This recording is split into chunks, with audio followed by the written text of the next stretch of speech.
Bonjour à toutes, bonjour à tous. Merci de nous rejoindre pour cette première de toute une série d'émissions consacrées à l'histoire de la Bretagne. Alors, nous allons découvrir ce lieu dans lequel nous sommes situés aujourd'hui et tout au long des émissions, d'ailleurs, ce sera notre point de chute. Nous sommes en compagnie de Jean-Jacques Monnier, historien. Jean-Jacques Monnier, bonjour. Bonjour. Alors, Jean-Jacques, est-ce que vous pouvez définir ce lieu dans lequel nous nous trouvons actuellement? Nous nous trouvons dans la médiathèque municipale de Lannion. Et cette médiathèque occupe les locaux d'un ancien monastère, le monastère Sainte-Anne, qui a fonctionné jusqu'au début des années 2000 et qui recouvrait également une maison de retraite et puis l'activité de religieuses hospitalières.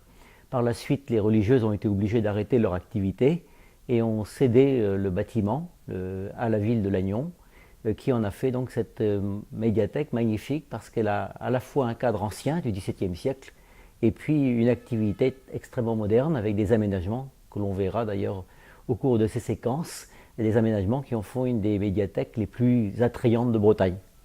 Jean-Jacques, en tant qu'historien, vous allez être notre guide tout au long de ces émissions. Nous allons parcourir ensemble un pan de l'histoire et des lieux bretons, c'est ça? Oui, donc à chaque fois on aura un lieu privilégié et puis à partir de ce lieu, on verra l'histoire du lieu. Et cette histoire du lieu nous racontera aussi l'histoire de la Bretagne. Et c'est une période assez particulière que nous allons évoquer aujourd'hui, la période dite de l'entre-deux, les années 30, un vrai foisonnement finalement artistique, Jean-Jacques. Le premier tiers du XXe siècle est marqué dans toute l'Europe par un foisonnement artistique, une renaissance. Et on va voir se développer en France, avant même la guerre 14-18, le mouvement des arts déco. Et puis en Allemagne, il y a un mouvement important qui s'appelle Bauhaus. Et puis en Bretagne, il y a aussi l'équivalent, un mouvement important qui s'appelle les 16 Breurs, les 7 frères, et qui constitue un mouvement de renaissance fondé sur les arts décoratifs en particulier, et également sur toutes les autres formes d'art, peinture, gravure, etc. Alors sans plus attendre, je vous propose d'aller sur place découvrir dans un monument toute la puissance du mouvement 16 Breurs.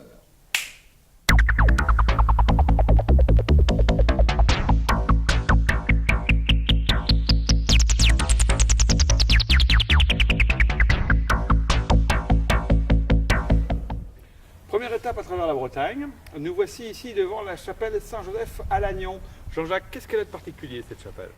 Bon, c'est une chapelle qui a été construite dans les années 1930 et elle a été construite à l'initiative de l'architecte James Bouillet, qui était un grand architecte de la région et qui faisait partie d'un mouvement culturel et artistique qui s'appelait les 16 Breurs, les 7 frères. Quelle était l'idée de ce mouvement?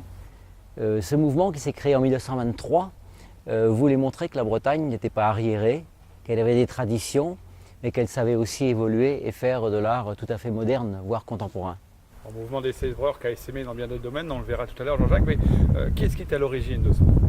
Donc ce mouvement a été fondé par une femme qui s'appelle Jeanne Malivelle en 1923, qui est un graveur, une femme graveur et écrivain, et également dessinatrice et peintre, et qui est de Loudéac, et qui, avec René-Yves Creston et d'autres artistes, fonde une association pour promouvoir un art breton moderne, tourné vers l'avenir et en même temps profondément enraciné.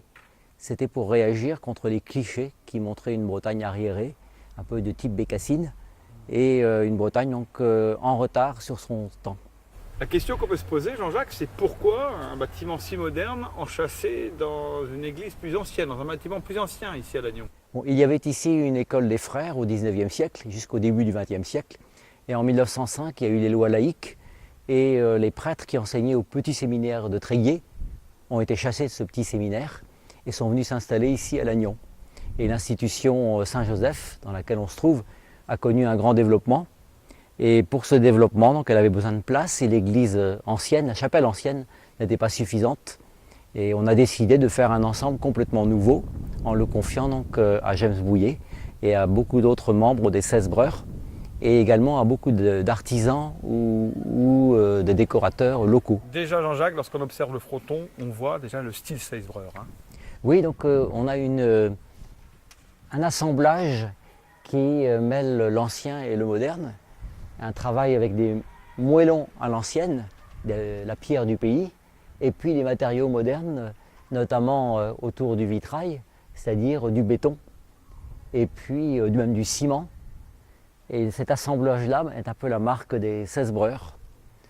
Alors on voit au milieu une croix, un Christ en croix, extrêmement impressionnant, sur une croix celtique d'ailleurs, et puis des barres de béton qui vont vers la périphérie, et qui marque aussi le style 16 Breurs. C'est la pointe du progrès technique et en même temps c'est une insertion dans la tradition.